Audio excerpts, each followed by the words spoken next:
Greetings, Farmington Public Schools family. It's me, Dr. Goodrum, your interim superintendent, today with our district spotlight.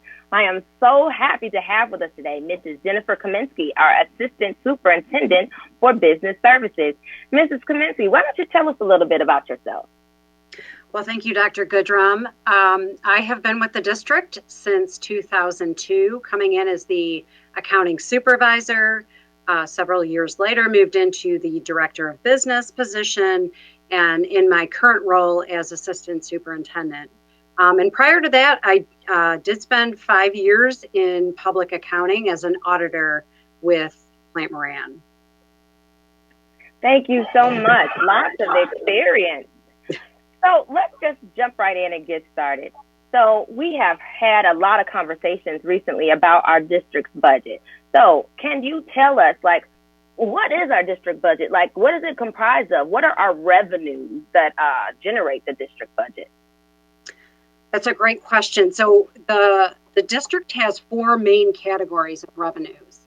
The largest being our foundation allowance, and that's what the community or staff may hear the most about. And that makes up approximately 67% of our revenue. So the foundation allowance is that amount per pupil that we receive each year based on our enrollment. Currently, it's $10,487. So a portion of that foundation allowance is actually paid through receipt of local property taxes, and that's about 43%, with the remaining amount paid by the state, and that is the remaining 57%.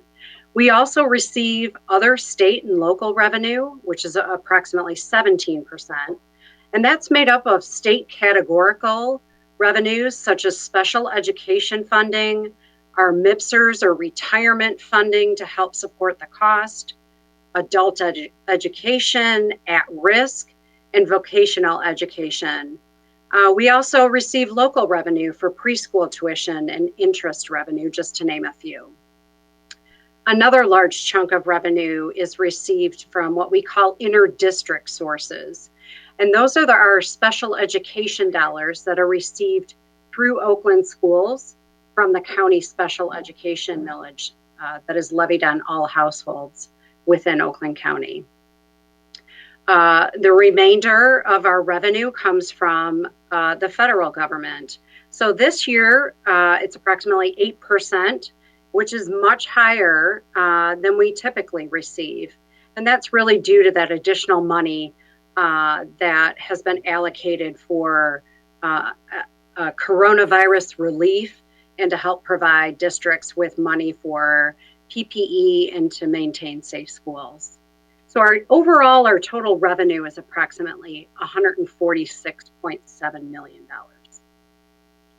Wow, that sounds like a lot of money, but why don't you so that sounds like we have a lot of money coming in, but why don't we talk now about the money that we have going out? What are our largest expenditures for our budget? So our largest expenditure is salaries and benefits. And that's typical in an organization that is a people-driven place. So we provide educational services to our students. So approximately 83% of our total expenditures are spent on salaries and benefits. The remaining 17% of expenditures include custodial costs, utilities such as gas, water, and electricity, supplies for buildings, as well as teaching supplies in the classroom, and gas to run our school buses, just to name a few. Anything related to maintaining our buildings and the operations to provide that instructional environment for our students. So overall, our total expenditures are approximately $139.7 million. Okay. That is a lot of money going out as well. So I can imagine, because we've had a lot of financial instability, I guess, in our national economy overall, that we've had some challenges in recent years. What have been the biggest challenges as you have developed our budget in recent years? Well, I would have to say one of the top challenges has been declining enrollment. So we have lost approximately 3,000 students over the last decade. And there are many factors that have contributed to that declining enrollment. The main being the decline in birth rate. So families are not having as many children as they have had in the past. And then just movement over time, whether families choose to move to a different state or a different county within the state. So we've had to close buildings and reduce staff to adjust to that decline. And sometimes those are really hard decisions to have to make. Our other biggest challenge has been funding.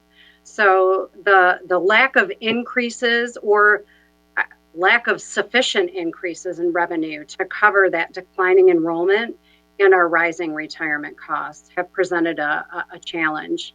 One of the other items that we typically struggle with each year is not knowing what our funding is going to be for the following fiscal year prior to adopting our budget on July 1st.